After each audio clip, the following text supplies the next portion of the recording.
فلا أقسم بمواقع النجوم وإنه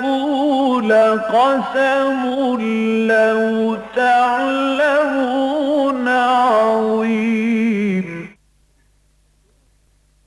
إنه لقرآن كريم في كتاب مكنون لا يمسه إلا المطهرون تنزيل من رب العالمين.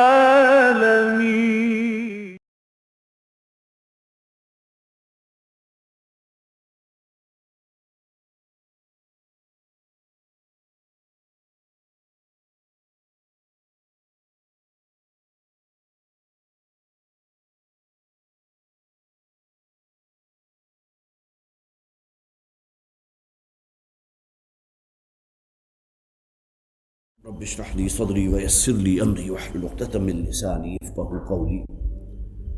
اللهم الهمنا رشدنا واعذنا من شرور انفسنا. اللهم الهمنا رشدنا واعذنا من شرور انفسنا. آمین یا رب العالمین.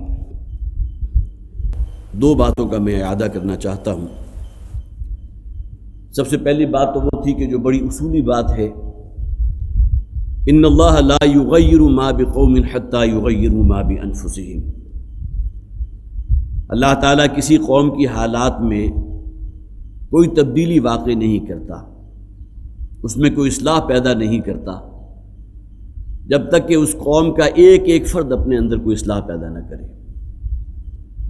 خدا نے آج تک اس قوم کی حالت نہیں بدلی، نہ ہو خیال آپ جس کو اپنی حالت کے بدلنے کا. اب یہ اصول ایسا ہے کہ واقعتاً حضرت آدم سے لے کر اور دم تک اللہ تعالیٰ کا یہ معاملہ، یہ سنت رہی ہے. اللہ نے اپنا سلسلہ رشد و ہدایت کا سلسلہ جو جاری فرمایا حضرت آدم سے محمد رسول اللہ صلی اللہ علیہ وسلم تک، تو انبیاء و رسول آتے رہے اتمام حجت کے لیے، ورنہ نیکی اور بدی کی تمیز، خیر و شر کا شعور یا اللہ تعالیٰ نے ہر انسان کو دے کر اس دنیا میں بھیجا ہے. فَأَلْهَمَهَا فُجُورَهَا وَتَقْوَاهَا. الہامی طور پر فجور اور تقوی، نیکی اور بدی، خیر اور شر، یہ تمیز اللہ تعالیٰ نے ہر انسان کو دے کر اس دنیا میں بھیجا. لہذا اگر کوئی شخص جو ہے خوب جانتے بوجھتے اس رستے کو اختیار کرتا ہے جو نفس پرستی والا رستہ ہے، شیطانی رستہ ہے، جس میں لوگوں کی حق تلفی بھی ہو رہی ہے، دوسروں پر ظلم و زیادتی بھی ہو رہی ہے، اور پورا معاشرہ گویا کہ اس کا ایک سمبل بن جاتا ہے، تو بالآخر پھر یہ ہے کہ معاملہ تباہی اور ہلاکت کی آخری حد تک پہنچ جاتا ہے. اللہ تعالیٰ اپنے نبیوں اور رسولوں کو بھیجتا رہا اتمام حجت کے لیے.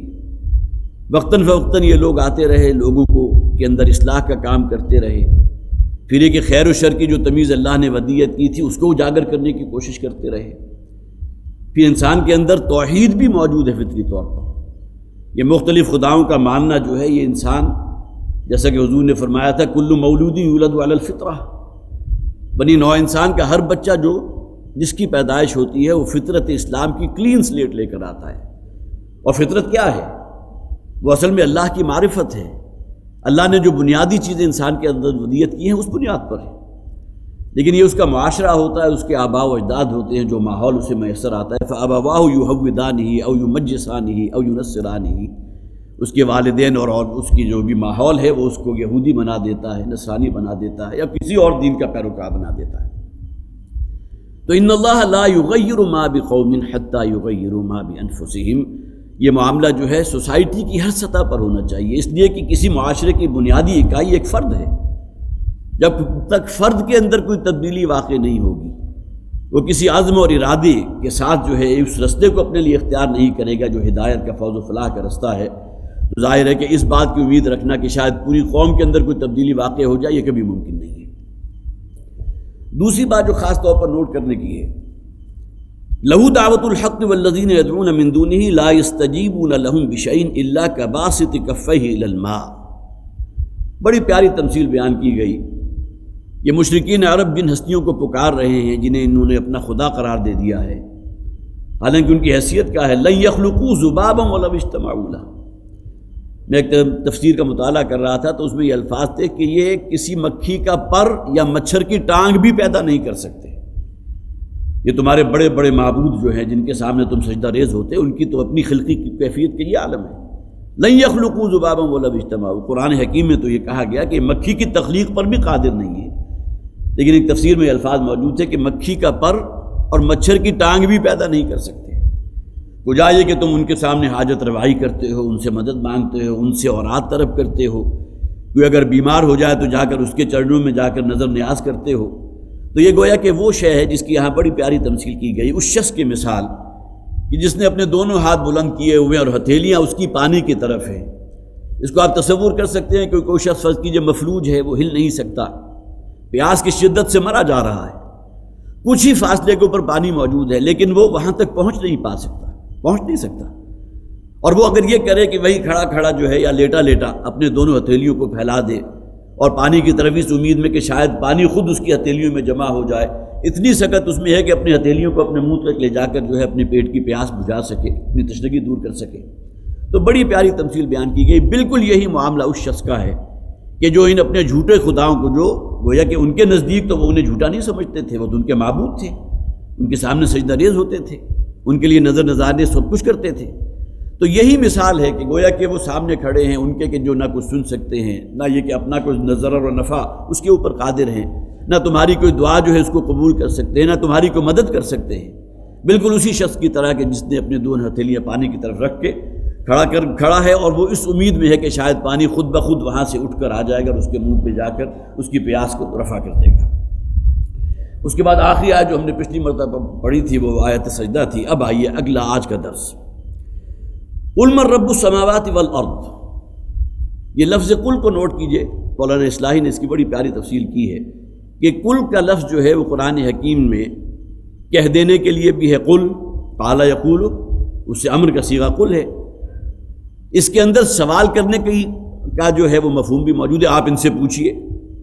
اور قل کے اندر آپ انہیں جواب دے دیجئے، گویا کہ آپ ان سے کچھ کہہ دیجئے، آپ ان سے پوچھ لیجئے، آپ ان سے کوئی جواب دے دیجئے،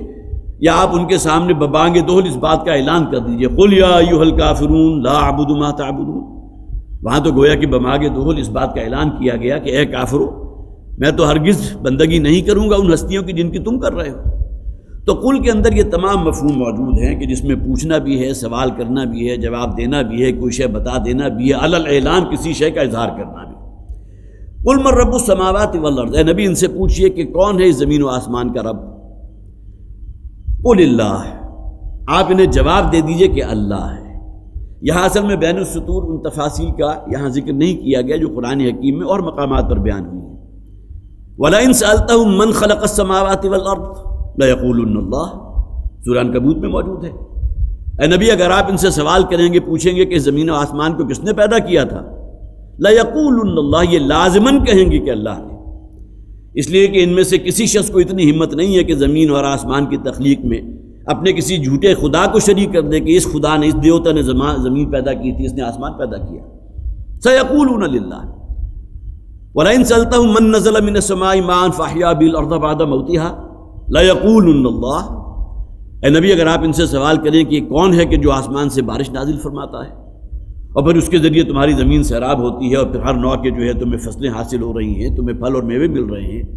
لَيَقُولُنَّ اللَّهُ، یہ لازماً کہیں گے کہ اللہ۔ یہاں وہ حصہ چھوڑ دیا گیا، قُلْ مَن رَبُّ السَّمَاوَاتِ وَالْأَرْضِ، اے نبی ان سے پوچھئے کس نے زمین و آسمان کی تخلیق کی، کون ہے رب اس کا؟ قُلِ اللَّهُ، گویا کہ وہ حصہ محذوف کر کے آپ انہیں جواب دے دیجئے، اور ظاہر ہے ان کا بھی یہی جواب ہوگا کہ یقیناً اللہ ہے کہ جو زمین و آسمان کا، اس کائنات کا رب ہے۔ قُلْ أَفَاتَّخَذْتُم مِّن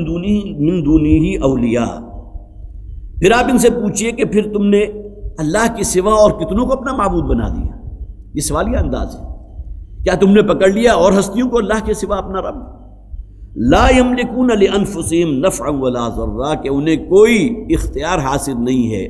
اپنی جان کے بارے میں، نہ کسی نفع کا نہ کسی ضرر کا۔ یہ بات آپ حضرات کے علم میں ہوگی، اس سے پہلے بھی بیان ہوتی رہی ہے کہ مشرکین عرب جو ہے ان کا اصل شرک کیا تھا؟ فرشتوں کو اللہ کی بیٹیاں قرار دیتے تھے، اور فرشتے خود اللہ کی خلق ہیں، اللہ کی مخلوق ہیں، ان فرشتوں کو بھی اپنے بارے میں کوئی اختیار نہیں ہے کسی ضرر یا نفع کا، لہذا جس ہستی کو خود اپنے بارے میں کوئی اختیار نہیں ہے اس سے تم یہ توقع رکھتے ہو کہ وہ شاید تمہیں جو ہے وہ نفع پہنچا دے گی، تمہیں کوئی اولاد عطا کر دے گی، تمہارے اوپر دولت کی جو ہے وہ دیوی کہیں پوری طرح نچھاور ہو جائے گی، یہ تمام چیزیں بالکل عبث ہیں، بالکل بیکار ہیں۔ لا یملکون لانفسہم نفعا ولا ضرا قل هل یستوی الاعمی والبصیر۔ اب ان کے باطن کے تاروں کو جھنجھوڑا گیا، ذرا آپ ان سے پوچھئے کہ کیا برابر ہو سکتا ہے وہ شخص کے جسے اللہ نے دو آنکھیں دی ہے، دیکھ رہا ہے، اس کے سامنے دنیا روشن ہے، اور پوری جو ہے جسے آپ کہیے علی وجہ البصیرۃ اس رستے پر چل رہا ہے جو اس کے نزدیک صحیح رستہ ہے، یا وہ شخص جو اعمیٰ ہے، جو اندھا ہے، ظاہری آنکھیں تو اس کی بینا ہیں لیکن اصلاً وہ باطنی بصارت اسے حاصل نہیں ہے، وہ جسے ہم بصیرت کہتے ہیں، ظاہری بصارت تو ہے لیکن باطنی بصیرت اسے حاصل نہیں ہے۔ جس طرح تم اس بات کا جواب دو گے کہ کوئی اندھا اور بینا شخص، ایک نابینا اور بینا شخص برابر نہیں ہو سکتے، یہی معاملہ ان کا ہے کہ جو واقعتاً اس روشنی میں، جو توحید کی روشنی میں ہے، اس رستے پر چل رہے ہیں جو صراط مستقیم ہے، اور ایک شخص وہ ہے جو اپنے نفس پرستی میں مبتلا ہے، زر پرستی میں مبتلا ہے، اور کتنی ہی پرستشیں ہیں کہ جس کے اندر اس نے اپنے آپ کو دے دیا ہے، اور مختلف کجیاں ہیں کہ جس کے اندر وہ جو ہے ملوث ہو چکا ہے، مختلف برائیوں کے اندر مبتلا ہو چکا ہے۔ کیا یہ دو اشخاص برابر ہو سکتے ہیں؟ ظاہر ہے کہ بالکل اسی طرح جس طرح ایک بینا اور نابینا برابر نہیں ہو سکتے، اسی طرح وہ شخص جو توحید پر ہے اور وہ جو شرک کی اور اس کی ظلمتوں کے اندر جو ہے گھٹاٹوں اندوروں کے اندر ٹامک موہیا مار رہا ہے، یہ دو برابر نہیں ہو سکتے۔ ام هل تستوی الظلمات والنور، کیا تمہارے نزدیک برابر ہے روشنی اور اندھیرے؟ گھٹاٹوپ اندھیرا ہے اور ایک شخص جو ہے وہ بالکل پوری طرح روشن ہے، ماحول اس میں سفر کر رہا ہے، کیا برابر ہے؟ ام جعلوا للہ شرکاء خلقوا کخلقہ فتشابہ الخلق علیہم، کیا انہوں نے اللہ کے ساتھ کچھ ایسی ہستیوں کو شریک قرار دے دیا ہے، خلقوا کہ جنہوں نے کچھ پیدا کیا ہو، کخلقہ جیسا کہ اللہ نے پیدا کیا، فتشابہ الخلق علیہم، اور یہ تخلیق جو تو ان دونوں کی، کچھ تخلیق ان کے معبودان باطل کی ہے اگر یہ سمجھتے ہیں، اور پوری جملہ مخلوقات تو اللہ تعالیٰ اس کا خالق ہے، اس نے پیدا کیے ہیں۔ کیا انہیں اس کے بارے میں کوئی شک ہے کہ ان جملہ مخلوقات میں سے کوئی ایسی ہے جو ان کے خالق نے، جو ان کے اپنے معبود باطل نے کسی کو تخلیق کی ہو؟ فتشابہ الخلق علینا، کہ اس کے بعد پھر جو ہے علیہم، اس کے بعد انہیں پھر تشابہ ہو گیا ہو، انہیں مغالطہ ہو گیا ہو، اور بڑی مشکل پیش آ رہی ہو اس تخلیق کو الگ کرنے کی کہ جو ان کے اپنے خداؤں کی تخلیق ہے، اور اس تخلیق کو الگ اور ممیز کرنے کی جو اللہ کی تخلیق ہے۔ ظاہر ہے کہ یہ وہ شے ہے کہ جس کو جیسا کہ میں نے عرض کیا کہ کوئی بھی اس کا دعویٰ نہیں کر سکا کہ اس کائنات کی فلاں شے جو ہے وہ ہمارے فلاں معبود نے تخلیق کی تھی، فلاں شے جو ہے فلاں معبود نے تخلیق کی تھی۔ اصل میں انہوں نے وہ کوئی نائبین تو قرار دے دیے ہیں، یا فرشتوں کے بارے میں اگر ان کا یہ عقیدہ ہے کہ وہ اللہ کی بیٹیاں ہیں تو بھائی مانا، اس میں بھی دیوانہ بکار ہوشیار والی بات ہے، اس سے کہ معلوم ہے کہ ہمارا جو فسق و فجور ہے، ہم جو دوسروں پر ظلم کرتے ہیں، ہم نے جو بھی نجاستیں اپنے اندر جمع کر لی ہیں، اللہ کے ہاں جا کر کوئی نہ کوئی ہستی تو ایسی ہونی چاہیے نا کہ جو ہمیں اپنے ان جرائم سے بچا سکے، اس سے کہ مرنے کے بعد کی زندگی کے یہ لوگ بھی اکثر و بیشتر قائل تھے، اگرچہ ان میں سے وہ طبقہ بھی موجود تھا جو کہتا تھا، جو چٹا انکار کرتا تھا کہ مرنے کے بعد کی کوئی زندگی نہیں ہے، لیکن اس کے باوجود بھی ایسے لوگ بھی موجود تھے کہ جنہوں نے فرشتوں کے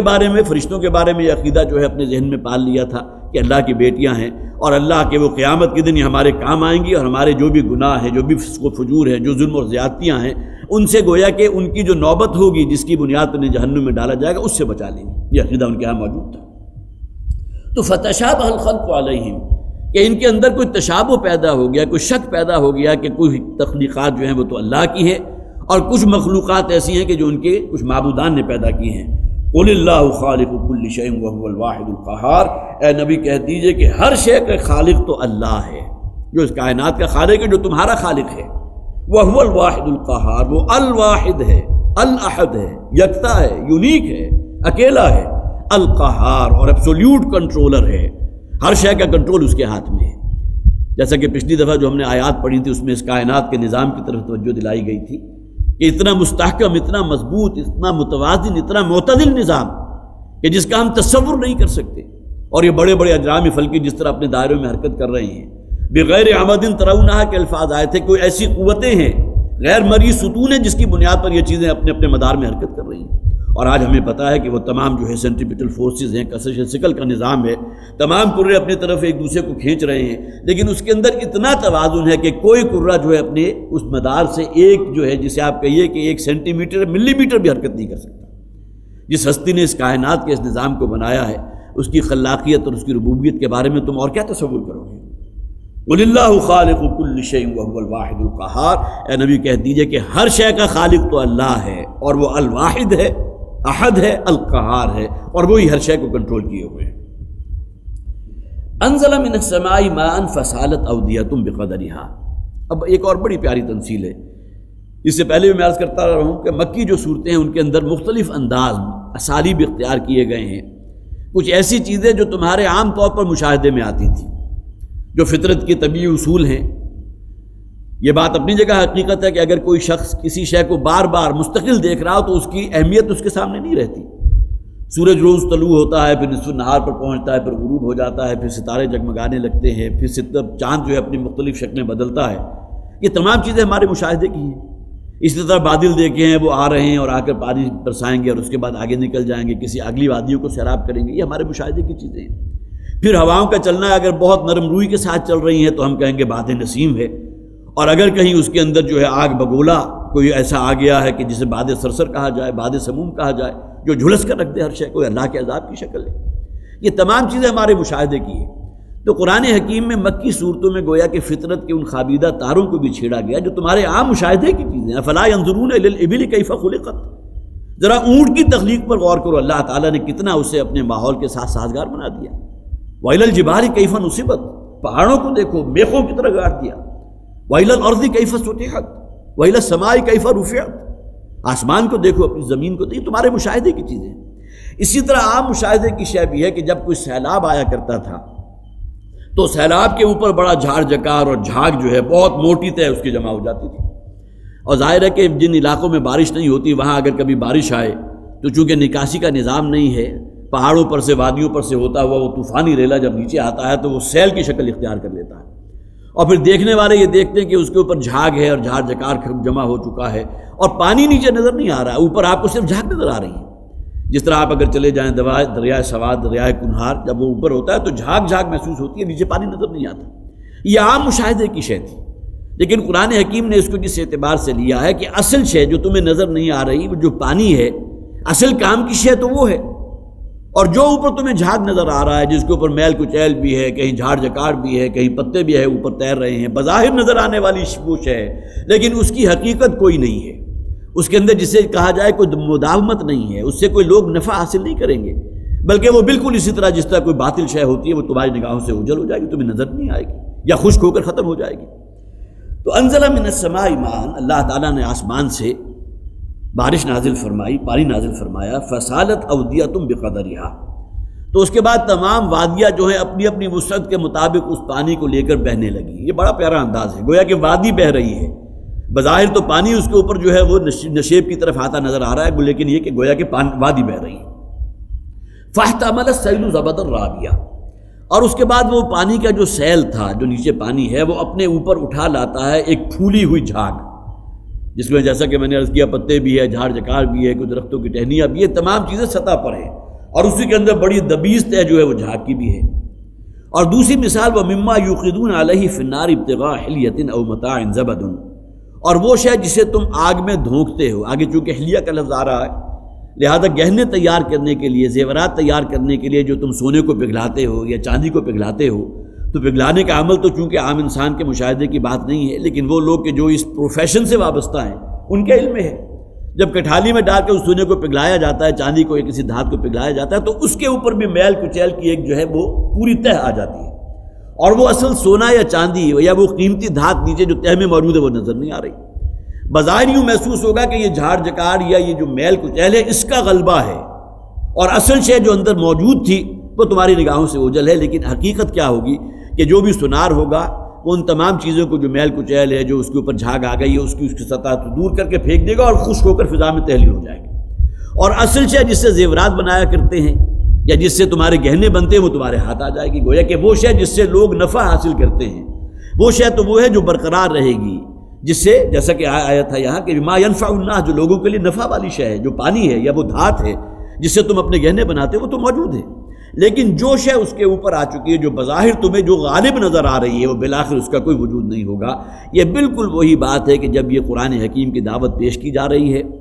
جو بھی کافر اور مشرک ہیں، جس طرح کی ان کی آنیاں جانیاں ہیں، جس طرح وہ اس دعوت حق کے رستے میں روڑے اٹکانے کے لیے دن رات ایک کیے ہوئے ہیں، بڑی ان کی جو ہے چہل پہل نظر آ رہی ہے، اس کی حقیقت کچھ نہیں ہے، بالکل اس جھاڑ جکاڑ کی طرح ہے، اس جھاگ اور میل کچیل کی طرح ہے کہ جو آ جاتی ہے پانی کے اوپر، یا ان زیورات کو جب پگھلایا جاتا ہے اس کے اوپر۔ باقی اصل شے کہ جو لوگوں کے لیے نفع بخش ہے وہ شے ہے، وہ پانی ہے یا وہ سونا ہے کہ جو بالآخر جو ہے کام آنے والا ہے۔ تو انزل من السماء ماء فسالت اودیۃ بقدرها فاحتمل السیل زبدا رابیا ومما یوقدون علیہ فی النار، وہ شے کہ جس کو وہ دھونکتے ہیں آگ میں، کٹھالی میں، ابتغاء حلیۃ، کسی زیور یا گہنے کو حاصل کرنے کے لیے، او متاع زبد مثلہ، یا یہ کہ اور اسباب ہیں، کوئی اور دھات ہے کہ جس کو اسی طرح جو ہے وہ دھونکنے کے ذریعے دھونکا جا رہا ہے، زبد مثلہ، اس کے اوپر بھی اسی طرح کی جھاگ آ جاتی ہے، میل کچیل آ جاتی ہے۔ کذالک یضرب اللہ الامثال، کذالک یضرب اللہ الحق والباطل، اسی طرح ہے اللہ تعالیٰ مثال بیان کرتا ہے حق و باطل کی کشمکش کی۔ بظاہر یہ باطل تمہیں بہت گویا کہ غالب نظر آ رہا ہے، بظاہر یہ ابو جہل کا جتھا ہے، ابو لہب کا معاملہ ہے، عتبہ ہے، ولید ہے، ان کی بڑی گہما گہمی ہے اس دعوت حق کے لیے، گویا کہ ایڑی چوٹی کا زور لگا رہے ہیں اس بات کو کل کرنے کے لیے، لیکن حقیقتاً بالآخر ہو کر کیا رہے گا؟ بظاہر جو شے تمہیں ابھی نظر نہیں آ رہی، حقیقت میں وہی شے ہے جو لوگوں کے لیے نفع بخش ہوگی، جس سے لوگ نفع حاصل کریں گے، اور یہ تمام میل کچیل اور جھاگ جو ہے نگاہوں سے اوجھل ہو جائے گا۔ اس میں کوئی زیادہ دور کی بات نہیں ہے۔ یہ سورہ مبارکہ نازل ہو رہی ہے فرض کیجئے سن 8 یا 9 میں، اور نبی اکرم صلی اللہ علیہ وسلم سن 7 میں مکہ میں فاتح کی حیثیت سے داخل ہو، سن 7 یا 8 میں داخل ہو رہے ہیں۔ کل 8 یا 10 برس کی بات جو ہے کوئی بہت زیادہ طویل دورانیہ تو نہیں ہے۔ اسی عرصے میں یہ بات واضح ہو جائے گی کہ جو حقیقتاً جو شے لوگوں کے لیے نفع بخش ہے وہ قرآنی دعوت ہے، اس لیے کہ یہ جو تمثیل بیان کی گئی بڑی پیاری تمثیل ہے۔ اس میں جسے بارش کہا گیا وہ آسمانی وحی ہے، انزل من السماء ماء، جس طرح بارش آسمان سے بلندیوں سے نازل ہوتی ہے، اسی طرح آسمانی وحی جو ہے وہ بھی آسمان سے نازل ہو رہی ہے۔ اور جس شے کو ندی کہا گیا، چشمے کہا گیا، دریا یا سمندر کہا گیا، جو اصل پانی ہے، جو کام میں آنے والی شے ہے، وہ اہل ایمان ہے۔ بظاہر وہ پانی نظر نہیں آ رہا ہے، اہل ایمان اس وقت مغلوب نظر آ رہے ہیں، لیکن وہ وقت زیادہ دور نہیں ہے کہ جب کہ غالب ہوں گے یہی لوگ۔ اور تم جو ہے چشمے فلک اس بات کو دیکھے گی کہ نبی اکرم صلی اللہ علیہ وسلم اور آپ کے ساتھ جو قدوسیوں کی جماعت ہے وہ فاتح کی حیثیت سے مکے میں داخل ہوگی۔ تو گویا کہ ندیاں ہیں، چشمے ہیں، یہ پانی جو ہے یہ اہل ایمان کی مثال ہے، اور جو اس کے اوپر جھاگ آ گیا یا یک میل کچیل ہے وہ مشرکوں اور کافروں کی مثال ہے کہ یہ تمام چیزیں ختم ہو کر رہیں گی۔ جاء الحق وزهق الباطل ان الباطل کان زہوقا، یہ الفاظ نبی اکرم صلی اللہ علیہ وسلم کی زبان مبارک میں تھے جب آپ وہ بیت اللہ میں داخل ہوئے ہیں، فاتح کی حیثیت سے مکے میں داخل ہوئے، بیت اللہ میں داخل ہوئے، اور آپ کے ہاتھ میں ایک ساتھی اور ایک جو بھی وہاں بت موجود تھا اسے گرا رہے تھے، اور آپ کے الفاظ جو ہیں آپ کی زبان پر یہ تھے، جاء الحق وزهق الباطل، حق اب غالب ہو چکا ہے، حق آ گیا ہے اور باطل دفع ہو گیا، اب اس کا کوئی وجود نہیں ہے۔ ان الباطل کان زہوقا، اس لیے کہ باطل جو ہے اس کا کوئی وجود ہے ہی نہیں۔ باطل اگر موجود رہے گا بھی تو کسی حق کے سہارے موجود رہے گا، ورنہ اصلاً باطل کا اصل تو کوئی وجود نہیں۔ اصل وجود روشنی کا ہے، اندھیرے کا کوئی وجود نہیں، اور روشنی ختم ہو جائے گی تو اندھیرا پیدا ہو جائے گا۔ تو یہی معاملہ جو ہے حق و باطل کی ایک کشمکش ہے، ستیزہ کاز رہا ہے ازل سے تا امروز، چراغ مصطفی سے چراغ شرار بولہبی۔ یہ معاملہ جو ہے ہمیشہ سے رہا کہ اہل ایمان جو بظاہر مغلوب نظر آتے تھے اور غلبہ ان کا نظر آتا تھا اس جھاگ کی طرح، میل کچیل کی طرح جو اہل کفر ہے، اہل شرک ہے، لیکن بالآخر جو ہے اللہ تعالیٰ نے غلبہ اہل ایمان کو دیا، وَأَنْتُمُ الْأَعْلَوْنَ إِن كُنتُم مُؤْمِنِينَ۔ بڑا پیارا شعر میں نے یہاں نوٹ کیا تھا، والد محترم رحمۃ اللہ علیہ اکثر سنایا کرتے تھے، بہت سے حضرات جو موجود ہیں شاید ان کے کانوں سے سماعت سے پہلے بھی ہو گزرا ہو۔ کشاکش خش و خاشاک ہے دیدنی کوثر،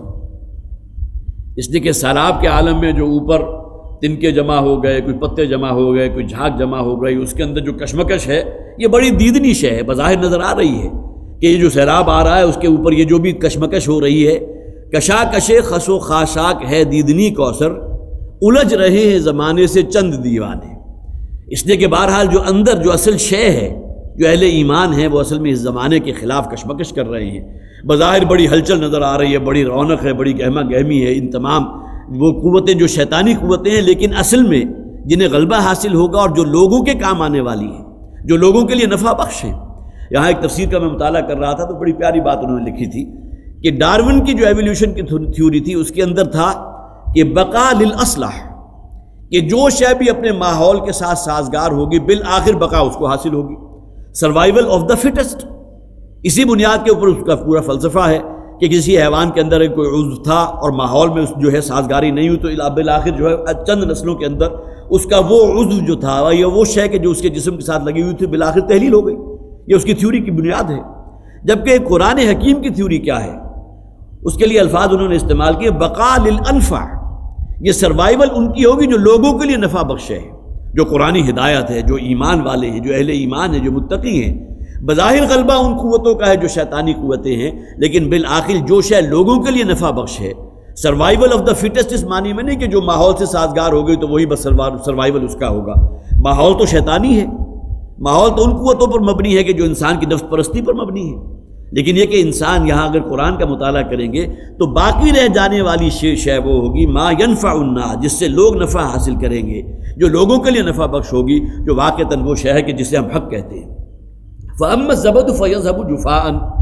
تو جہاں تک معاملہ ہے اس جھاگ کا، اس میل کچیل کا، تو وہ تو بالآخر سوکھ کر ختم ہو جائے گی. وہ جو ہے وہ جو سنار ہے وہ بھی اس کی سطح کے اوپر سے اس کو نکال کر پھینک دے گا،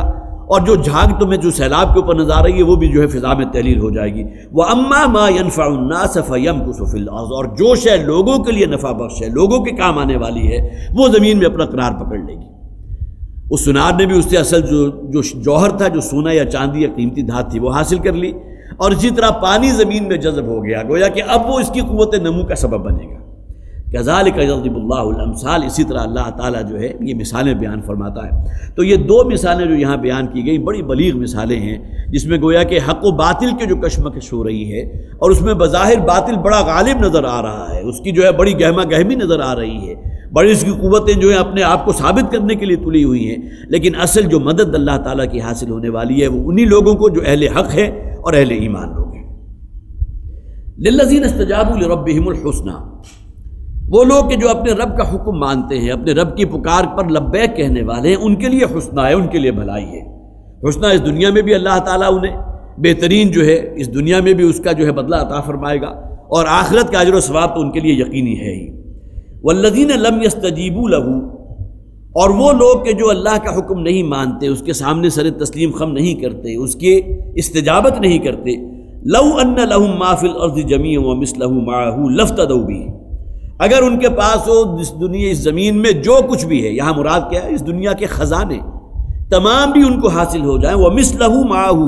اور اتنی ہیں اور خزانے ان کو مل جائیں، لافتدوا بہ، تو وہ چاہیں گے کہ اس کو فدیے میں دے دیں.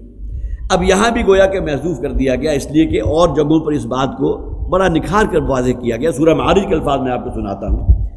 یود المجرم لو یفتدی من عذاب یومئذ ببنیہ، وہی فدیے کا ذکر کیا گیا نا، کہ اس زمین میں جو کچھ بھی ہے،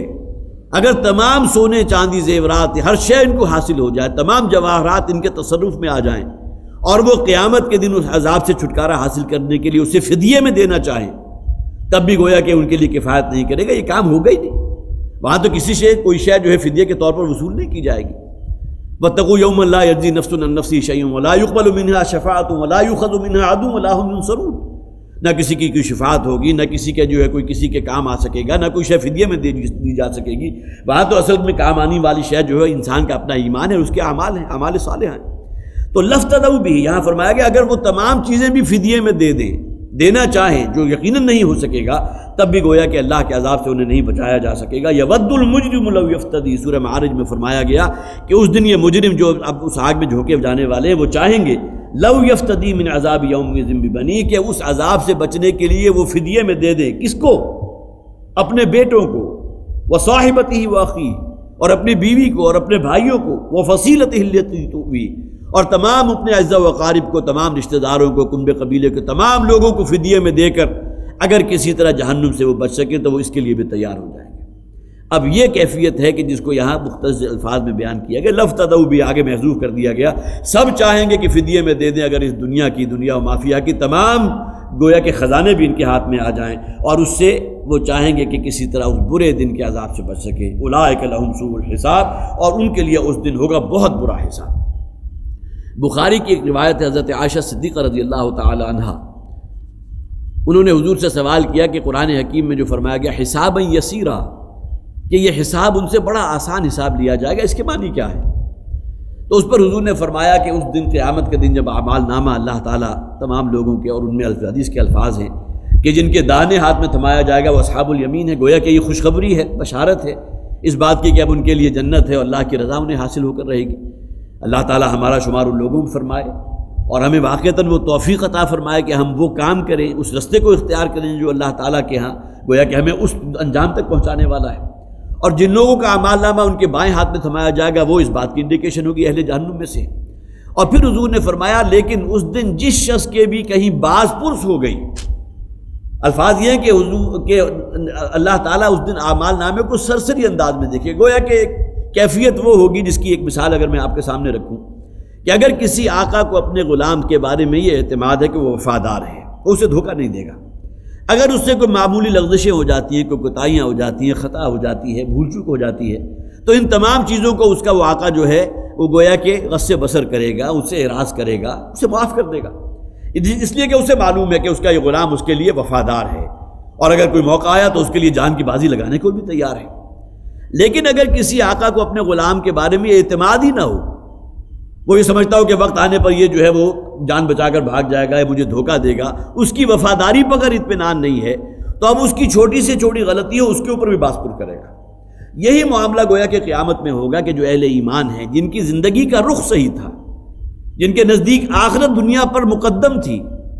لیکن حضور نے جو فرمایا کہ اگر ان کے اعمال نامے کے اوپر بھی کہیں جسے آپ کہتے ہیں کسی ادارے میں کوئی آڈٹ کی جو ہے کوئی ٹیم چلی جائے اور وہ ایک ایک واؤچر کے اوپر اب نظر رکھی ہوئی ہے، مائکروسکوپ لگا کر جو ہے اس کو پوری طرح کھنگالا جا رہا ہے، تو پھر تو معاملہ ہلاکت والا ہی ہے۔ تو حضور نے فرمایا حساب یسیرہ یہ ہے کہ اعمال نامے کو سرسری طور پر دیکھ کر اللہ تعالیٰ پروانہ رحمت جاری فرما دے اور اہل جنت میں شامل فرما دے، یہ حساب یسیر ہے۔ جیسا کہ سورہ غاشیہ کے آخر میں آیا کہ جس میں جو ہے اس حساب کا ذکر ہے، اس کے بعد اللہم حاسبنی حسابا یسیرا، اے پروردگار ہم سے جو حساب لے تو وہ حساب یسیر لے۔ اگر کہیں ہمارا وہ ہے ڈیٹیل آڈٹ ہو گیا تو پھر تو وہی بات ہے جس کے بارے میں نبی اکرم صلی اللہ علیہ وسلم کے الفاظ آپ نے بھی سنے ہوں گے کہ کوئی شخص بھی بنی آدم کا جنت میں داخل نہیں ہو سکے گا جب تک کہ اللہ تعالیٰ کی رحمت اسے اپنی آغوش میں نہ لے لے۔ اور اس میں اگلی بات کیا ہے، صحابہ میں سے ایک صحابی نے حضور سے یہ سوال بھی کر لیا، اس لیے کہ بہرحال اس اعتبار سے جہاں صحابہ کی طرف سے یہ آتا تھا اللہ و رسول عالم، اللہ اور اللہ کے رسول بہتر جانتے ہیں، لیکن صحابہ میں سے ایسے بھی تھے کہ جو کوئی بات اگر ان کے دل میں آئی تو فوری طور پر پوچھ لیے۔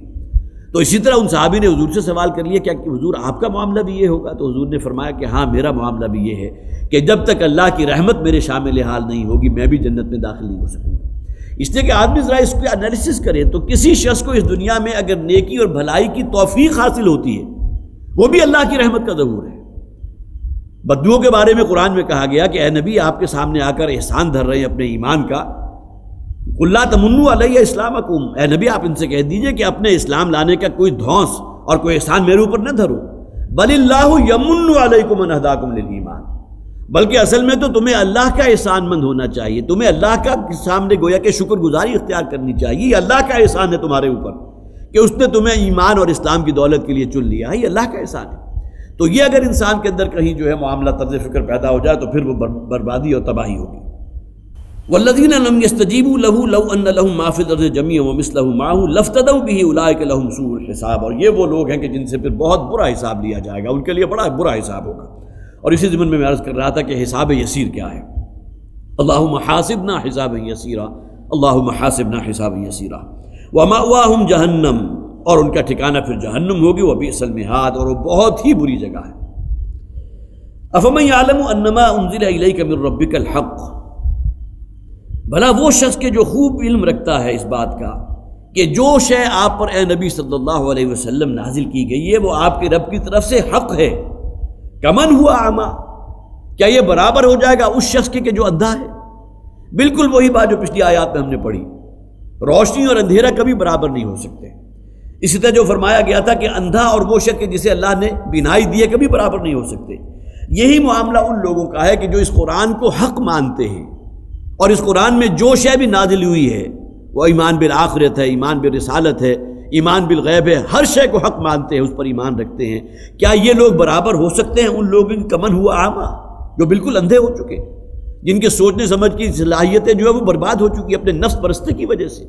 افمن یمشی مکبا علی وجہہ اہدی ممن یمشی سویا علی صراط مستقیم، سورہ ملک میں بڑا پیارا نقشہ کھینچا گیا، بھلا وہ شخص کہ جو اوندھے منہ زمین پر گھسٹ رہا ہے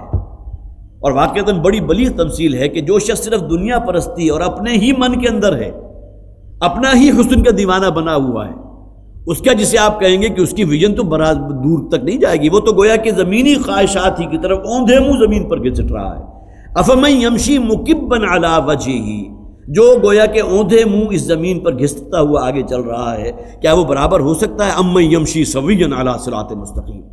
اس شخص کے جو بالکل سیدھا کھڑا ہوا ہے اور صراط مستقیم پر چلتے ہوئے اپنی منزل کی طرف جو ہے جاوداں ہے؟ یہ دو لوگ برابر تو نہیں ہو سکتے۔ بالکل یہی معاملہ ان لوگوں کا جو اہل ایمان ہے، جنہیں معلوم ہے کہ میں کہاں سے آیا ہوں، مجھے اس دنیا میں کیوں بھیجا گیا ہے،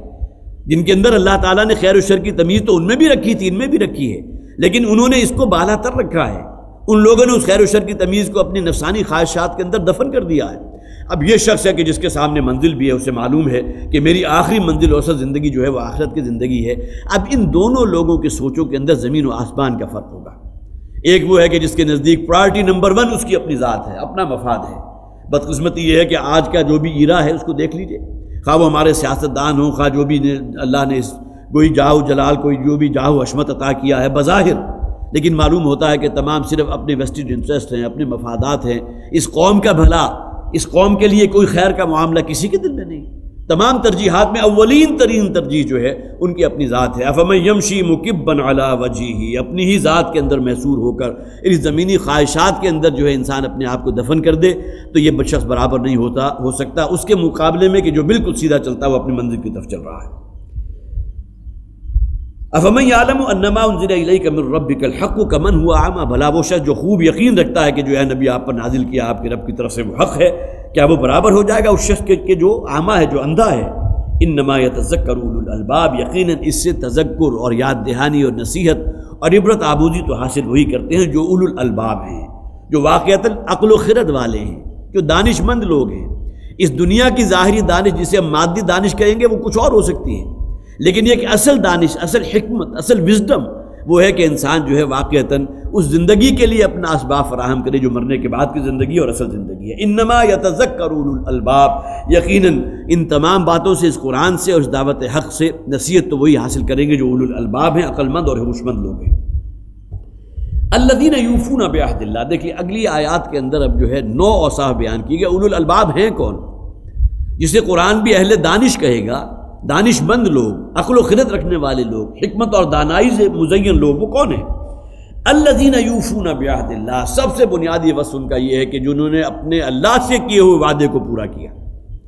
اب اس کے بارے میں تقریباً تمام مفسرین کا اجماع ہے، یہاں عہد الست مراد ہے۔ آپ حضرات نے یہ ٹرم پہلے بھی سنی ہوگی، لیکن یہ کہ بہرحال جو حضرات بھی نئے ہیں ان کے علم میں لے آؤں کہ اللہ تعالیٰ نے ہماری ارواح سے ایک عہد لیا تھا، اس لیے کہ قرآن حدیث میں الفاظ موجود ہیں کہ ارواح جو تھی جنود مجندہ کی شکل میں تھی، بڑے بڑے لشکر، اور ظاہر ہے کہ انسانوں کی جتنی تعداد ہے، اگر کوئی بچہ جو ہے چند دنوں کے لیے بھی اس دنیا میں آیا تو بہرحال روح اس کے ساتھ بھی تھی، اور اس دنیا جب اس کا وصال ہوا تو اس کی روح جو ہے اس کی نکال دی گئی، اللہ کے حضور پہنچ گئی، اور اس کا جو بھی جسد خاکی تھا وہ دفن کر دیا گیا۔ کوئی شخص اگر تبنی عمر جو انسان کی ہوتی ہے اس کی آخری حد تک بھی پہنچ گیا، 120 سال کا بھی ہو گیا، لیکن بالآخر وہ وقت تو آئے گا نا کہ جب کہ اس دنیا سے اس کا فراق ہو کر رہے گا۔ یہ معاملہ وہ ہے جو ہمیشہ سے چلا آ رہا ہے۔ لیکن ہماری ارواح سے اللہ تعالیٰ نے، جسے آپ کہیں گے آج سے کروڑوں اربوں کھربوں سال پہلے جب اللہ نے ہماری ارواح پیدا کی تھی، اور اس وقت اس عالم تخلیق میں سے کوئی شے بھی موجود نہیں تھی، نہ اس کائنات کا کوئی اجرام فلکی میں سے کوئی تھا، نہ زمین تھا، نہ آسمان تھے، لیکن اللہ تعالیٰ کا امر کن تھا جس کے نتیجے میں لاکھوں اربوں کھربوں یا اس سے بھی آگے کی گنتی ہو سکتی ہے کہ ارواح انسانیہ وجود میں آ گئی۔ ان تمام کو گویا کہ اللہ تعالیٰ نے اپنے سامنے حاضر کیا اور ان کے ساتھ عہد لیا تھا، جس کو عہد الست کہتے ہیں۔ سورہ اعراف کی آیت نمبر 143-44 کے اندر اس عہد الست کا جو ہے وہ ذکر موجود ہے۔ آیت نمبر 172 ہے، وَإِذْ أَخَذَ رَبُّكَ مِن بَنِي آدَمَ مِن ظُهُورِهِمْ ذُرِّيَّتَهُمْ، اور یاد کرو، اب ظاہر ہے کہ یہ بات گویا کہ ہمیں یاد کرائی جا رہی ہے اس حوالے سے جو اگرچہ ہماری شعور کی کہیں بہت نچلی سطح پر ہم میں سے کسی کو یاد نہیں، لیکن بہرحال ہماری ارواح میں، ہماری جسے آپ کہیں گے جسے نور فطرت کہتے ہیں، اس میں اللہ تعالیٰ کی معرفت کی جو ایک شمع روشن ہے اور ہر شخص کو محسوس کر سکتا ہے۔ توحید کی بنیادی جسے آپ رمق یا اس کی شمع کہیے وہ انسان کے اندر موجود ہے۔ تو وَإِذْ أَخَذَ رَبُّكَ مِن بَنِي آدَمَ مِن ظُهُورِهِمْ، وہ وقت یاد کرو جب کہ تمہارے رب نے بنی آدم کے پیٹھوں میں سے ذریتہم ان کی اولاد کو برآمد کیا تھا. یہ ارواح کی گویا کہ تخلیق کی نشاندہی کی گئی. واشہدہم علی انفسہم اور انہیں ان کے اوپر خود گواہ ٹھہرایا تھا. الست بربکم اور ان سے اللہ نے سوال کیا تھا کیا میں تمہارا رب نہیں ہوں؟ قالوا بلا تو تمام ارواح نے بیک زبان کہا تھا کیوں نہیں اے پروردگار تو ہمارا رب ہے. شہیدنا ہم اس کا اقرار کرتے ہیں ہم اس کی گواہی دیتے ہیں. ان تقولوا یوم القیامت انا کنا عن ھذا غافلین مبادا تم قیامت کے دن یہ کہو کہ ہم اس عہد سے غافل تھے. اب یہ عہد ارواح انسانیہ سے لیا گیا اور احادیث جو ہے متعدد احادیث اس کے اوپر گواہ ہے. لیکن بہرحال یہ وہ شے ہے جیسا کہ میں نے عرض کیا تھا جس شخص کی روح بیدار ہے جس کے اندر واقعتاً وہ ایمان موجود ہے وہ اس عہد کو خود محسوس کر سکتا ہے. جیسا کہ میں نے اس سے پہلے بھی عرض کیا تھا بنیادی شے جو اللہ تعالیٰ نے انسان کے اندر نیکی اور بدی کی تمیز رکھی ہے خیر اور شر کا جو ہے ایک فصل قائم کیا ہے یہ بھی اسی شے کی علامت ہے. اسی طرح توحید صرف ایک اللہ کو پکارنا بڑے سے بڑا مشرک یہ بات بارہا بیان ہو چکی. جب بھی انتہائی کوئی تکلیف والی بات آئے گی انتہائی مصیبت اور پریشانی کے عالم میں ہوگا تو اپنے کسی اور خدا کو یا کسی دیوی دیوتا کو نہیں پکارتا صرف اللہ کو پکارتا ہے. حضرت اکرمہ رضی اللہ تعالیٰ عنہ کی مثال میں نے آپ کو دی تھی. وہ جب حضور فاتح کی حیثیت سے داخل ہوئے ہیں اور 4 مہینے کا انہیں نوٹس دے دیا گیا کہ یا تو اسلام قبول کر لو یہاں سے نکل جاؤ کہیں اور جا کر آباد ہو جاؤ. تو ابو جہل کا کے بیٹے ہیں حضرت اکرمہ رضی اللہ تعالیٰ عنہ اس وقت ایمان نہیں لائے تھے. یہ بھی روانہ ہوئے بحری سفر تھا. درمیان میں قصہ بہت ہی گویا کہ میں مختصر کر رہا ہوں. درمیان میں کہیں طوفان آیا اور تیز و تند ہوا چلنے لگی اور ہر شخص کو موت اپنی نگاہوں میں نظر آئی. معلوم ہوا کہ موت ان کے سروں پر مسلط ہے. اب انہوں نے غور کیا کہ کسی کو اپنی دیویہ دیوتا یاد نہیں آیا. تمام نے ایک اللہ کو پکارا اللہم اے پروردگار جو اس کائنات کا خالق اور مالک ہے. حضرت اکرمہ نے دل میں یہ سوچا کہ یہی تو وہ بات ہے کہ جس کی دعوت محمد دے رہے ہیں صلی اللہ علیہ وسلم. معلوم ہوا کہ دل کی گہرائی میں توحید موجود ہے. یہ اصل میں مظہر ہے اس عہد الست کا. الست بربکم قالوا بلا کیا میں تمہارا رب نہیں ہوں؟ تو سب نے کہا تھا ہماری ارواح نے تمام میری اور آپ کی روح بھی موجود تھی. یہ الگ بات ہے کہ وہ روح جو ہے اس کا احساس اس شعور کا معاملہ جو ہے اب ہمارے ساتھ اس وقت نہیں ہے. لیکن بہرحال یہ بات جو ہے فطری طور پر موجود ہے کہ توحید وہ بھی انسان کی فطرت موجود ہے اور اسی طرح نیکی اور بدی کی تمیز بھی اللہ نے رکھی ہے. تو الذین یوفون بعہد اللہ وہ لوگ کہ جو اللہ سے کیے ہوئے اس عہد کو وفا کرنے والے ہیں اس کو پورا کرنے والے ہیں. ولا ينقضون المیثاق اور پھر دوسرے جو میثاق ہے یہاں میثاق سے مراد میثاق الست بھی لیا جا سکتا ہے. گویا کہ یہ اسی کے اوپر تکرار آ گئی کہ اسی عہد الست کا دوبارہ ذکر کیا گیا کہ اس کو گویا کہ قائم رکھنے والے اس پر کاربند ہیں. لیکن یہاں گویا کہ یہاں دوسرے تفاسیر نے یہ بھی کیا کہ لوگوں کے درمیان بین الانسانی جو معاہدے ہوتے ہیں جو بھی میثاق ہوتے ہیں جو ایگریمنٹس ہوتے ہیں جو کانٹریکٹ ہیں اس کو پورا کرنے والے. والذین یصلون ما امر اللہ بہ ان یوصل اور وہ لوگ کہ جو ملاتے ہیں اس شے کو جسے اللہ تعالیٰ نے حکم دیا کہ ان کو ملایا جائے. یہاں بھی 3 چیزیں مراد لی ہیں. ایک تو بالکل اس کا مفہوم بالکل عام ہے جسے ہم صلہ رحمی کہیں گے. ہمارے دین کی بڑی بنیادی تعلیم یہ ہے کہ قرابت داروں کی پاسداری ہونی چاہیے جو تم سے جتنا زیادہ قریب ہے. الاقرب فالاقرب جو خونی تعلقات ہیں خونی جو انسان کی رشتہ داریاں ہیں ان کے خصوصی حقوق ہمارے دین میں متعین کیے گئے. تو ان یوصل وہ لوگ کہ جو اس شے کو کہ جس کے بارے میں حکم دیا گیا کہ اس میں صلہ رحمی اختیار کی جائے اس کو پورا کرنے والے. لیکن یہ اس میں 2 چیزیں اور بھی مراد لی جا سکتی ہیں. سب سے پہلے تو یہ کہ صلہ رحمی کرنے والے گویا کہ تعلق داری جو ہے اس کو جوڑنے والے. دوسرے حقوق اللہ اور حقوق العباد کو باہم جوڑنے والے. اس لیے کہ یہ ہمارے ہاں ایکسٹریم نظر آ جاتی ہے کہ حقوق اللہ کے معاملے میں تو انسان پورا ہے بلکہ نوافل بھی اس حد تک ادا کر رہا ہے جس میں گویا کہ انسان جو ہے عام جو حد ہے جسے کہ اعتدال کہتے ہیں اس سے بھی آگے بڑھ کر ہے. اب ہر سال عمرہ ہو رہا ہے سال میں 2 دفعہ عمرے ہو رہے ہیں 20 حج جو ہے انہوں نے کر لیے ہیں جبکہ دین میں جو ہے ایک حج فرض ہے. ٹھیک ہے اللہ تعالیٰ نے اگر کسی کو اتنی زیادہ کشائش عطا فرمائی ہے تو بعض احادیث ایسی ہیں کہ جس میں 5 سال کے بعد جو ہے ذکر موجود ہے کہ 5 سال اگر جو ہے حج کیے ہو جائے اور اللہ نے کسی کو وسعت دی ہے تو پھر ایک مرتبہ پھر دوبارہ گویا کہ اس کو تجدید کر لے دوبارہ حج کر لے. لیکن یہ تمام چیزیں نوافل کے معاملے میں جسے ہم حقوق اللہ کہیں گے. لیکن یہی لوگ ہوتے ہیں جو حقوق العباد کے معاملے میں بالکل کورے. دوسروں کی حق تلفی ہو رہی ہے ظلم زیادتی ہو رہی ہے زبان کے معاملے میں انسان محتاط نہیں ہے زبان کے ذریعے دوسرے کو تکلیف پہنچائی جا رہی ہے بہتان ترازی ہو رہی ہے عیب جوئی ہو رہی ہے طعنہ زنی ہو رہی ہے. یہ تمام چیزیں جس میں اعلیٰ جو ہے اصل زبان بن رہی ہے. تو حقوق اللہ اور حقوق العباد کو جوڑنے والے یہ بھی والذین یصلون ما امر اللہ بہ ان یوصل. اور اسی طرح تیسری ایک اور شے بھی بیان کی گئی جو اللہ اور رسول کو جوڑنے والے ہیں. اس لیے کہ آج بھی وہ طبقہ موجود ہے وہ نقطہ نظر رکھنے والے لوگ موجود ہیں جو یہ کہتے ہیں کہ اللہ نے جو کہا وہ تو ٹھیک ہے وہ تو گویا کہ سر آنکھوں پر ہے، وہ قابل قبول ہے، لیکن اللہ کے رسول کی زندگی تو اصل میں حجت تھی اسی دور کے لیے۔ اگر اس دور میں پردہ ہوتا تھا تو اس دور کے لیے تھا، اس دور میں نبی اکرم صلی اللہ علیہ وسلم نے کن چیزوں کو گویا کہ سنت کے طور پر اختیار کیا تھا تو اس دور کے لیے تھا۔ آج حدیث اور سنت ہمارے لیے حجت نہیں ہے، یہ فقط ضل ضلالا بعیدا، ان دو چیزوں کو آپ الگ نہیں کر سکتے۔ تو یہاں گویا کہ تیسری شے یہ بھی مراد لی جا سکتی ہے کہ باہم ملاپ کن دو چیزوں کا، قرابت داریوں میں ملاپ نمبر ایک، دوسرے یہ کہ حقوق اللہ اور حقوق العباد کے درمیان گویا کہ ایک ملاپ پیدا کرنا، ان کو ایک دوسرے سے جوڑنا، اور تیسرے اللہ اور اللہ کے رسول کے درمیان گویا کہ ایک معاملہ اتحاد کا پیدا کرنا، ان میں یہ معاملہ ایکسٹریم کا نہ ہو کہ بالکل ایک دوسرے کو اللہ کو اور رسول سے جدا کر دیا جائے۔ وَيَخْشَوْنَ رَبَّهُمْ، اور چوتھے نمبر پر کیا، اپنے رب کی خشیت ان کے اندر موجود ہے، اپنے رب سے ڈرتے ہیں۔ وَيَخَافُونَ سُوءَ الْحِسَابِ، اور وہ ڈرتے ہیں اس دن سے، اس دن کے برے حساب سے۔ ظاہر ہے کہ یہ برا حساب تو انہی لوگوں کا ہونے والا ہے جو اہل جہنم ہوں گے۔ وَالَّذِينَ صَبَرُوا ابْتِغَاءَ وَجْهِ رَبِّهِمْ، اور وہ لوگ کہ جو صبر سے کام لیتے ہیں، تحمل اور برداشت کا دامن ہاتھ سے نہیں چھوڑتے، اپنے رب کی خوشی اور اپنے رب کی رضا حاصل کرنے کے لیے۔ اور یہ وہ وصف ہے جس کے بارے میں قرآن میں بھی کہا گیا، اولئک یجزون الغرفۃ بما صبروا ویلقون فیہا تحیۃ وسلاما، جن لوگوں کو اللہ تعالیٰ جنت تک پہنچا دے گا تو یہ اصل میں بدلہ ہوگا ان کے اس دنیا میں کیے ہوئے صبر کا۔ اس لیے کہ صبر کا معاملہ جو ہے صرف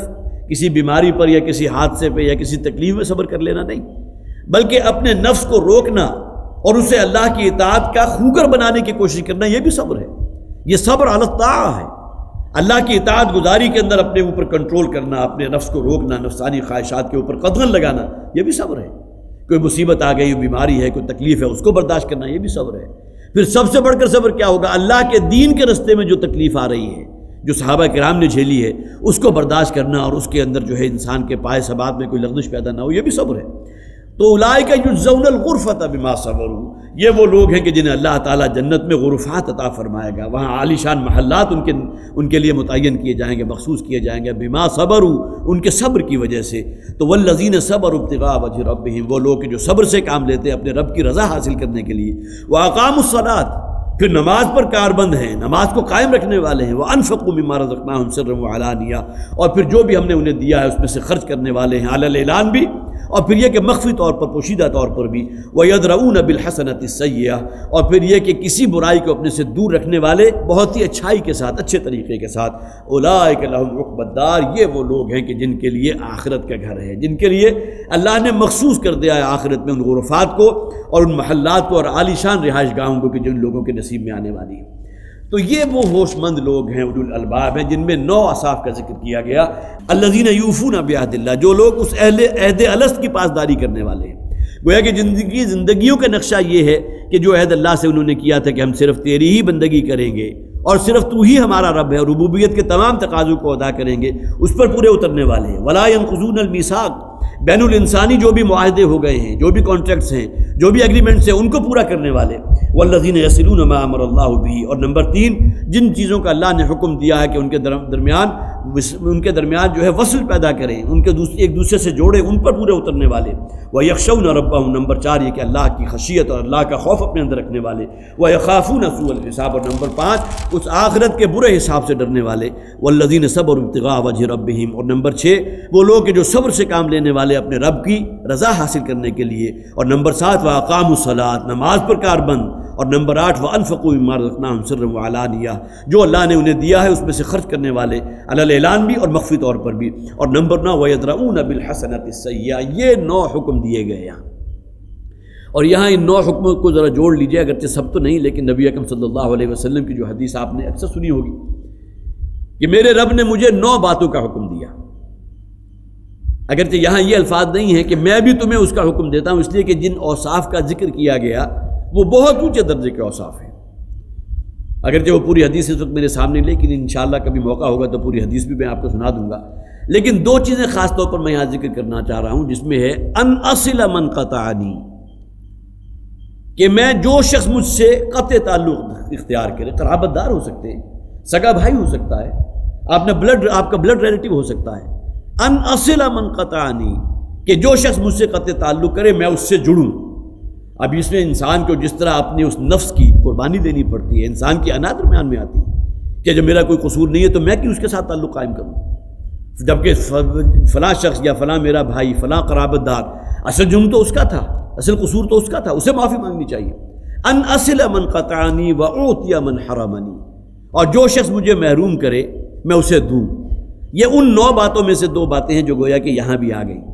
کہ جس میں گویا کہ قطع تعلق کرنے سے بھی روکا گیا ہے، اور پھر یہ کہ آپس میں جڑنا، ایک دوسرے کے ساتھ معاملات اچھے انداز میں کرنا۔ کوئی اگر تمہیں محروم کر رہا ہے، تم سے کسی شے کو سلب کر رہا ہے، تو اس کے جواب میں یہ نہیں ہونا چاہیے کہ تم اس کے ساتھ وہی معاملہ کرو۔ اگرچہ تمہیں حق حاصل ہے، کسی نے تمہارے ساتھ برائی کی ہے تو تم اس کے ساتھ برائی کر سکتے ہو، لیکن یہ بہت اونچے درجے کی نیکی ہوگی کہ کوئی تمہارے ساتھ برائی کر رہا ہے اور تم اس کے ساتھ نیکی اور بھلائی کر رہے ہو۔ کوئی تم سے کوئی قطع تعلق اختیار کر رہا ہے، تم اس کے ساتھ جو ہے جڑنے کا معاملہ کر رہا ہو۔ ان اصل من قطعنی واعطی من حرمنی اولئک لهم عقبی الدار، یہ وہ لوگ ہیں کہ جن کے لیے آخرت کا اصل گھر ہے، جنت ہے۔ جنات عدن یدخلونها، یہاں بھی خاص طور پر نوٹ کیجئے کہ انفاق کا ذکر تھا سرا و علانیہ۔ ایک انفاق وہ ہے جو انسان علی اعلان کر رہا ہے، جنہیں ہم عام طور پر صدقات واجبہ کہتے ہیں، جس میں زکوٰۃ ہے، عشر ہے، جس کے بارے میں گویا کہ یہ زیادہ مستحسن ہے کہ لوگوں کو بتا کر دیا جائے، لوگوں کے علم میں آئے کہ اس شخص نے زکوٰۃ دی ہے اور فلاں شخص کو جس کو ملی ہے مجھے زکوٰۃ میں سے یہ رقم ملی۔ یہ الگ بات ہے کہ اس بات کی بھی بہرحال احادیث کے اندر اس کی بھی تصریح موجود ہے کہ اگر آپ کسی شخص کو دینا چاہتے ہیں اور آپ کو خوب معلوم ہے کہ مستحق ہے زکوٰۃ کا، وہ خود صاحب نصاب نہیں ہے، لیکن اگر آپ نے زکوٰۃ کے الفاظ استعمال کرتے ہوئے اپنی زبان پر لا کر وہ شے اس کو دی تو شاید اس کے لیے جو ہے وہ عزت نفس کی بات ہو گئی، اس کی انا کے خلاف ہو۔ لہٰذا اگر آپ اس کو چھپا جائیں، لیکن آپ کو یقین ہونا چاہیے کہ مستحق زکوٰۃ میں شامل ہے، تو آپ بتائے بغیر بھی اس کو دے سکتے ہیں۔ لیکن صدقات اعلانیہ جسے کہیں گے، صدقات واجبہ وہ ہوں گے جو علی اعلان دینے چاہیے، اور دوسرے صدقات نافلہ ہیں جس کے بارے میں حدیث کے وہ الفاظ بھی ہیں کہ اگر انسان اپنے دائیں ہاتھ سے کوئی شے دے رہا ہو، صدقہ و خیرات کر رہا ہو، تو اسے کوشش کرنی چاہیے کہ اس درجے اخفاء سے کام لے کہ اس کے بائیں ہاتھ کو بھی خبر نہ ہو کہ اس نے کیا شے اللہ کے راستے میں صدقہ دی ہے۔ تو یہی معاملہ تمام عبادات کا بھی ہے، جو نفل عبادات ہیں ان کا اہتمام کرنا، لیکن مخفی طور پر۔ اگر اس کے ضمن میں بھی انسان کے اندر شیطان جو ہے وہ رستہ کہیں اسے سجھا دے کہ لوگوں کو معلوم ہونا چاہیے کہ میں تو اتنے نوافل ادا کرتا ہوں، میں تو صبح اتنے بجے اٹھ جاتا ہوں اور اس کے بعد تہجد ادا کرتا ہوں، فلاں کر رہا ہوں، فلاں نیکی میں نے کی ہے، اور بہانے سے انسان جو اس کا افشا چاہے، اس کو لوگوں کے اندر گویا کہ معلوم ہونا چاہیے لوگوں کو، یہ شے مستحسن نہیں ہے نفلی عبادات کے ضمن میں۔ جبکہ جو بھی صدقات واجبہ ہیں، جو فرض نماز ہے، وہ علی الاعلان مسجد میں ادا کرنی چاہیے۔ اسی طرح معاملہ جتنے بھی اور فرض ہیں وہ علی الاعلان ہونے چاہیے۔ صدقات جو ہے، زکوٰۃ اور عشر جو ہے وہ علی الاعلان دینا چاہیے، لیکن جہاں تک ہمارے دین کا مزاج ہے، نفلی عبادات کے اندر اخفاء اور دوسروں کی نگاہوں میں نہ آنا جو ہے وہ زیادہ پیش نظر رہنا چاہیے۔ وَأَنفِقُوا مِمَّا رَزَقْنَاهُمْ سِرًّا وَعَلَانِيَةً، انفاق کا عنوان یہاں تھا کہ جس میں علی الاعلان بھی اور مخفی طور پر، پوشیدہ طور پر دینے کا بھی ذکر موجود ہے۔ جنات عدن یدخلونها ومن صلح من آبائهم وازواجهم وذریاتهم، وہ باغات ہیں کہ جو صلے میں دیے جائیں ان کے، جو ریزیڈینشل گارڈنز ہیں، جو ہمیشہ رہنے والے ہیں۔ اور آج بھی آپ اپنے ذہن کو اگر فوکس کریں تو آج کی اس دور میں بھی کوئی شخص اپنے لیے جو بہترین نعمت کو تصور کر سکتا ہے کہ بہت خوبصورت جگہ ہو جہاں آپ کو نیچرل حسن بھی میسر ہو، وہاں کی جو ہے کہیں آپ اپنے لیے کئی ایکڑوں پر اپنی جو ہے کوئی فارم ہاؤس بنا لیں جس کے اندر زراعت بھی ہو رہی ہو، جس کے اندر باغ بھی موجود ہو، جس کے اندر آپ نے اپنے جو ہے دنیا کی تمام سہولتیں اور آسائشیں بھی اپنے لیے فراہم کر لی ہوں، تو آج کا ذہن بھی بالآخر وہی جا رہا ہے جہاں آپ جا کر بالکل سکون اور اطمینان کے ساتھ اپنی زندگی کے چند دن جو ہے وہاں گزار کر پھر واپس آ کر اپنے بکھیڑوں کے اندر، اپنے کاروبار اور اپنی تجارت کے اندر انسان مصروف ہو۔ تو فارم ہاؤس کا وہ تصور آج بھی موجود ہے، اور قرآن آج سے 1400 برس پہلے بھی اسی کے انسان کے ذہن کے قریب ہو کر بات کرتا ہے۔ جنات عدن یدخلونہا، وہ باغات جو ہمیشہ رہنے والے باغات ہیں، جو رہائشی گارڈنز ہیں، جو ریزیڈینشل گارڈنز ہیں، یدخلونہا کہ جس میں وہ داخل ہوں گے۔ ومن صلح من آبائہم وازواجہم وذریاتہم، اور وہ کہ جو ان کے آباء و اجداد میں سے نیکوکار لوگ تھے، ان کی بیویوں میں سے، اگر کوئی بیوی ہے تو اس کا شوہر، یہ دونوں ازواج جو ہیں ایک دوسرے کے لیے ہیں۔ وذریاتہم، ان کی اولاد میں سے۔ والملائکۃ یدخلون علیہم من کل باب، اور پھر ان جو مسکن ہوں گے ان میں فرشتے داخل ہو رہے ہوں گے ہر دروازے سے۔ سلام علیکم بما صبرتم فنعم عقبی الدار، تو گویا کہ ان کی زبان پر یہ ترانہ ہوگا، خوش آمدید، تہنیت ہے، مبارکباد ہے، اہلا و سہلا و مرحبا۔ آج گویا کہ جو محنتیں تم نے اس دنیا میں کی تھی، آج اس کا بہترین اجر اور بہترین پھل تمہیں یہاں حاصل ہو رہا ہے۔ فرشتے ان کے اوپر جو ہے گویا کہ وہ سلام علیکم طبتم، یہ الفاظ بھی آئے ہیں۔ اب یہاں تم رہنا ہے ہمیشہ ہمیش کے لیے، تمہیں اللہ کی رضا بھی حاصل ہوگی، لیکن اس رضا کو، اس جنت کو حاصل کرنا اتنا سہل کام نہیں ہے۔ یہ جو 9 چیزیں یہاں گنوائی گئی ہیں جنہیں اولو الالباب اور ہوش مند لوگ کہا گیا جن میں یہ اوصاف موجود ہوں گے اللہ تعالیٰ جنات کی نعمتیں انہی لوگوں کو عطا فرمائے گا۔ باقی یہ کہ یہ معاملہ ہر شخص کا اپنا ہے۔ اگر کوئی شخص صرف اس بنیاد پر یہ سمجھتا ہے کہ شاید جنت میرا پیدائشی حق ہے کہ میں مسلمان ہوں، میرا نام مسلمانوں کا سا ہے، مسلمان گھرانے کا فرد ہوں، نماز روزے کا بھی اہتمام کر لیا کرتا ہوں، باقی یہ کہ میری معاش، میری معاشرت، میری آپ سماج، میری عائلی زندگی اس کا کوئی تعلق اسلام سے ہے یا نہیں ہے، اس کو کوئی فکر نہیں، تو یہ معاملہ پھر اس کے اپنے ذہن کی پیداوار ہے۔ لیکن قرآن حکیم کا آپ مطالعہ کیجئے اور ساتھ ہی سیرت مطہرہ کا مطالعہ کیجئے، احادیث کو دیکھیے، تو واقعتاً جو نقشہ ہمارے سامنے آتا ہے وہ نعمتیں ہیں، بہت عظیم نعمتیں ہیں، اور اللہ کرے کہ ہم میں سے ہر شخص اپنے آپ کو ان نعمتوں کا مصداق ثابت کرنے کے لیے تن من دھن اس کے لیے لگائے۔ لیکن بہرحال یہ رستہ وہ ہے کہ جو ہے کٹھن رستہ، الدنیا سجن المؤمن و جنت الکافر، جو حضور نے فرمایا کہ دنیا کی زندگی مومن کے لیے تو قید خانہ ہے، یہاں اسے کوئی بہت بڑے بڑے محلات حاصل نہیں ہوں گے، یہاں تو اس کو ایک قیدی کی طرح زندگی بسر کرنی ہے، شریعت کے حدود کی پاسداری کرنی ہے، دل کے اندر خواہ کتنی ہی خواہش موجود ہو، لیکن یہ کہ اپنے آپ کو روکنا ہے، اس لیے کہ وہ رستہ جو ہے وہ ناجائز ہے، حرام رستہ ہے، خلاف شریعت ہے۔ جبکہ کافر جو ہے کوئی مشرک ہے جس کے آخرت پر ایمان نہیں ہے، وہ اس دنیا میں جو چاہے گا کرے گا، بابر بعیش کوش کے عالم دوبارہ نہیں ہے۔ تو اللہ کرے کہ ہمارے اندر بھی وہ اوصاف پیدا ہوں جو قرآن کے ذریعے ہم پر منکشف ہوئے ہیں۔ بارک اللہ لی ولکم فی القرآن العظیم ونفعنی وإیاکم بالآیات والذکر الحکیم۔